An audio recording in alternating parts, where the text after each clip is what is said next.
बोलिए गुरुदेव भगवान की जय हो।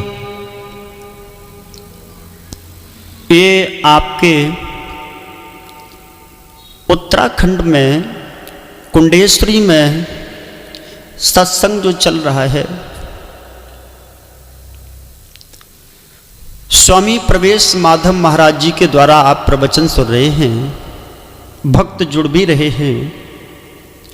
महाबली संकट मोचन दरबार से काफी भक्त भी जुड़ गए हैं, जुड़ रहे हैं और जुड़ते रहेंगे। एक धर्म का ठेकेदार बनकर के यहां आया हूं। आप लोग इतनी उम्मीद नहीं थी कि आप लोग इतने हमारे सत्संग से जुड़ेंगे। जगह जगह काफी भक्त जुड़े हुए हैं। हमें इतनी उम्मीद नहीं थी कि हमारे सत्संग में इतने भक्त जुड़ेंगे। माफ करना, आजकल के गुरुओं में बहुत बड़ा अंतर आ गया है। कितना बड़ा अंतर है। सिर्फ मानते हैं गुरु का दर्जा भगवान से बड़ा है, लेकिन भगवान से तो कोई बड़ा नहीं है, दर्जा ही तो बड़ा है ना। बड़े ध्यान से सुनना, गलत हो ना तो सिर्फ जवाब दे देना। इतनी भरे पंडाल में जवाब देना होगा आपको। मैं मानता हूं कि गुरु से बड़ा कोई नहीं है, यानी भगवान से बड़ा गुरु है। गुरु ही ब्रह्मा है, गुरु ही विष्णु है, गुरु ही महादेव है, पार ब्रह्म भी गुरु के अधीन है। लेकिन मेरी माताओं, मेरे भाइयों, अंधविश्वास में मत पड़ो। मानते हैं गुरु का दर्जा भगवान से बड़ा है, लेकिन भगवान से बड़ा गुरु नहीं है। क्यों? हम लोग एक मार्ग बताने वाले हैं, रास्ता बताने वाले हैं। भले भगवान को हटा करके अपनी पूजा कराएं, ये कोई वेद में नहीं लिखा है, ये कोई शास्त्र में नहीं लिखा है, ये किसी ग्रंथ में नहीं लिखा, ये कुरान में नहीं लिखा। आजकल के गुरुओं में इतना ही तो अंतर है। कलियुगी गुरु अपने को कृष्ण बताते हैं, अपने को महादेव बताते हैं, भोले बाबा बताते हैं, अपने को एक ब्रह्म बताते हैं, कृष्ण बताते हैं। अरे भगवान का अंश तो सभी ही हैं। कड़ कड़ में भगवान का व्यापक है। भगवान तो कड़ कड़ में वास करते हैं। ये आत्मा, जीव आत्मा जो हुआ करती है, ये भगवान का ही तो अंश है। 5 तत्व से बना शरीर मेरा, ये नाशवान है। अंश जो भगवान का है, अजर और अमर है। लेकिन मैंने यहां तक देखा है, कुछ गुरु आते हैं, कुछ संत आते हैं, वो क्या करते हैं। मैं इस बात को नहीं कह रहा हूं कि संत का सम्मान मत करो। संतों का सम्मान करना, संतों की सेवा करना, गुरुओं की सेवा करना मानव का ये धर्म है। बगैर इनके भगवान प्राप्त होने वाला नहीं है। लेकिन ये गुरुओं की भूल है, ये संतों की भूल है, गुरुओं की भूल है, जो भगवान के मंदिर को घर से हटवा करके गंगा जी में शरवा देते हैं, छुड़वा देते हैं, और उस मंदिर में अपनी मूर्ति फिट कर देते हैं। बस पूजा मेरी करो, मैं हूं फलाने सिंह गुरु। ये तो अनर्थ हो रहा है। ये तो रावण ने किया था, ये तो कलयुग में नहीं, ये तो द्वापर युग में कंस ने किया था, सतयुग में हिरण्याक्ष ने किया था, हिरण्याकश्यप ने किया था, ये दैत्यों ने किया था कि भगवान की मूर्तियों को हटवाओ, टुड़वाओ, मंदिरों में मेरी मूर्तियां फिट करवाओ। ये तो गलत है, ये अनर्थ है। मेरी माताओं, तुम अंधविश्वास में पड़ जाती हो। हिंदू धर्म की जितनी माताएं हैं वो अंधविश्वास में पड़ी हुई हैं। आप ये हमारा लाइव भी देख रहे हैं, इस पंडाल के मध्य में लाइव जो चल रहा है, ये कुलदीप, क्या है इसका नाम भैया?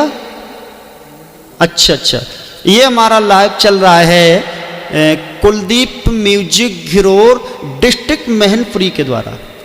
जो डिस्ट्रिक्ट मैनपुरी में एक म्यूजिक सेंटर है, जो लाइव चलाते हैं और लाइव के साथ साथ ये हमारा सत्संग के प्रवचन आपको सदैव मिलते रहेंगे कुलदीप म्यूजिक सेंटर घिरोर महनपुरी के सौजन से। स्वामी प्रवेश माधव महाराज की आवाज में आप आगे को सुनते रहिएगा और बड़े ध्यान से इन प्रवचनों पर ध्यान दीजिएगा। मैं सिर्फ इतना जानता हूं जो मेरे गुरुओं ने बताया है, मेरे संतों ने, महान पुरुषों ने बताया है। हम तो अनर्थ कर रहे हैं, देवताओं की मूर्तियां हटवा करके, अपने पिताओं को छुड़वा करके, अपने पूर्वजों को हटा करके, अपनी मूर्तियों को फिट करके अपनी पूजा करवाएं। ये तो अंधविश्वास है, भूल है। भगवान की जगह हमें बिठा दो तो हम भगवान नहीं हो सकते हैं, लेकिन मानता हूं भगवान से ऊंचा दर्जा जरूर है, क्योंकि मैंने रास्ता बता दिया है। ये भगवान भी कहते हैं गुरुर ब्रह्मा गुरुर विष्णु गुरुर विश्वदेव महेश्वरा, क्या क्या कहते हैं आप सब जानते हैं। लेकिन ये तो नहीं हो सकता है किसी पुराण में, कुरान में, किताब में ये नहीं लिखा देखा कि भगवान से बड़ा गुरु हो गया हो। मानता हूं दर्जा बड़ा है, मैं बार बार इसी बात को डिसाइड कर रहा हूं। इनका सम्मान करोगे संतों का, गुरुओं का, तब हमें भगवान की प्राप्ति होगी। मेरी माताओं, मेरे भाइयों, अगर भगवान को छोड़ दोगे और हमें पूजते रहोगे, संतों को ही पूजते रहोगे, यानी गुरुओं की सेवा करते रहोगे, तो कुछ मिलने वाला नहीं है। संतों की सेवा करो, दुखियों का सेवा करो, गरीबों को भोजन दो, भूखे को भोजन दो, निर्वस्त्र को वस्त्र दो, संतों का सम्मान करो। लेकिन अपने घर से कभी भगवान की मूर्ति को फेंको मत। ये गंगा हमारी युगों युगों से आई हुई है। ब्रह्मा विष्णु महादेव दुर्गा ये युगों युगों से हमारे पूर्वज पूजा करते चले आए हैं, हम इनको कैसे छोड़ सकता हूं। आजकल के गुरु जो हैं बस इनकी मूर्तियों को हटवा करके अपनी मूर्तियों को अलमारी में फिट करवाते हैं, पूजा करो हमारी करो। ये गलत है। मानते हैं कि इनसे रास्ता मिल सकती है, मानते हैं इनसे हमें भगवान के प्रति जाने की रास्ता मिल सकती है, लेकिन हम इनको भगवान कैसे मानेंगे। भगवान तो कड़ कड़ में व्यापक है। गुरु एक रास्ता बताने वाला होता है। गुरु का मतलब होता है गु माने अंधकार, रू माने प्रकाश। अंधकार से एक प्रकाश की तरफ पहुंचाने वाला वो गुरु होता है। जैसे ट्रांसफार्मर लगा है जिसमें बिजली बनती है ना, और इधर एक होल्डर लगा हुआ है, एक बल्ब लगा हुआ है। अब उसमें एक डोरी गई है निकल करके, वो ट्रांसफार्मर में लगी है, यानी डोरी हमारी रास्ता है। अब उधर बल्ब मिलकना है, जलना है, बल्ब मेरा बुझा हुआ है। अब उसको जलाने वाला एक कारीगर आता है, यानी अब ये कहा जाए उस ट्रांसफार्मर से, उस बिजली बनाने वाले वोल्टेज से तार हटा करके वो कारीगर अपने मुंह में या नाक में वो पिलक लगाए या तार लगा ले तो लाइट नहीं जलेगी।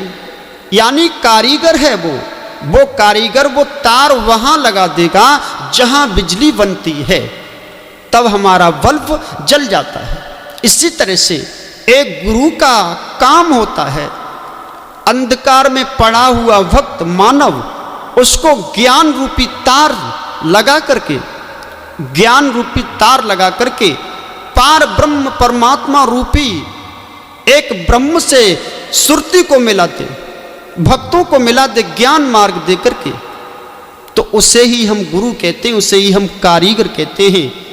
मेरी माता और मेरे भाइयों, ये नहीं कि उस पार ब्रह्म को हटा दिया जाए, ब्रह्मा विष्णु महादेव को छोड़ दिया जाए, भूतों की पूजा में लग जाओ, हमारी पूजा करो, ऐसा नहीं। हम एक मार्गदर्शन दे रहे हैं, हम तारों को लगाने वाले हैं। बिजली तो कहीं और बन रही है, उस बिजली के पास तुम्हारे तार लगा दूंगा तो तुम्हारे घर में उजाला हो जाएगा। अंधकार से प्रकाश पहुंचाने वाला ही मेरा गुरु होता है। ये गुरुदेव भगवान की। तो अंधविश्वास में कलयुग में न पड़ें, इन गुरुओं के चक्कर में भटक करके अपने इष्ट देवों को ना छोड़ें, इष्ट देवों को जो छोड़ देता है, अपने पूजनीय देवताओं को जो छोड़ता है, वो हमेशा युगों युगों तक नरक भोगता रहता है। ये कलयुग में तो सिर्फ भगवान की भक्ति एक क्षण नाम लेने से ही कल्याण कर देती है। कलयुग को चलते हुए ज्यादा दिन नहीं हुए हैं। कलयुग का जब जन्म हुआ था तो भादों के महीना में जन्म हुआ था। आधी रात 13 को दिन इतवार था। तब इसकी उम्र 4,32,000 वर्ष की बताई गई है। कलयुग की उम्र 4,32,000 की बताई गई है। हे कलयुग महाराज, अभी तो तुम्हारी उम्र 5,197 वर्ष की हुई है। 5,197 वर्ष की उम्र में ये हाल हो रहा है। इस कलयुग में माँ और बेटों के रिश्ते बदलते जा रहे हैं, बहन और भाइयों के रिश्ते बदल गए, बाप और बेटियों के रिश्ते बदल गए। ये अत्याचार को देख करके क्या करूं, कहाँ जाऊं, कितना ज्ञान दर्शन दूं, कितना अत्याचार हो रहा है। जब इस कलयुग में इतनी छोटी उम्र में एक कलयुग अभी बालक के रूप में पालना में झूल रहा है, जब इतना अत्याचार हो रहा है तो आने वाले समय में क्या होगा।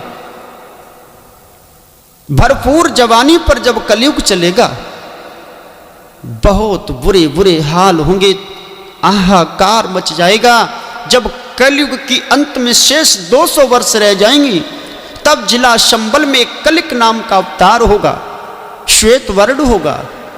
एक विष्णु यश ब्राह्मण के घर में एक बेटी के गर्भ से बेटा पैदा होगा, तब अत्याचारियों का नाश होगा। जब जब अत्याचार इस भारत की भूमि में बढ़ा, तब तब भगवान ने किसी न किसी रूप में अवतार लिया। तो यहां भी अत्याचारों की कमी नहीं है। आजकल के गुरुओं से बच करके रहना है, सिर्फ उन गुरुओं से जो ज्ञान का मार्गदर्शन नहीं देते हैं, जो गुरु भगवान की तस्वीरों को फेंकवाने के बाद अपनी तस्वीरों को फिट करते हैं। वो गुरु किसी की मौत हो जाए वहां नहीं जाने देते हैं, किसी यज्ञ में भाग नहीं लेने देते हैं।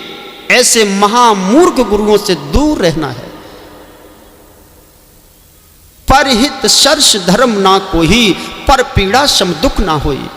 अपनी जिंदगी को, अपने शरीर को पराय हित में लगा देना सबसे बड़ा धर्म है। जिंदगी का सिर्फ यही सूत्र समझ लीजिएगा। अपने शरीर को पराय हित में लगा देना सबसे बड़ा धर्म माना गया है। और दूसरे की आत्मा को बगैर मतलब में कष्ट पहुंचाना, इससे बड़ा दुनिया में कोई पाप नहीं होता है, कोई पाप नहीं होता है। लगा दे आग पानी में, उससे तो जवानी कहते हैं। लगा दे आग पानी में, उससे तो हम जवानी कहते हैं। जो ना दे दीन दुखियों का सहारा, उससे तो हम कम वक्त हरामी कहते हैं।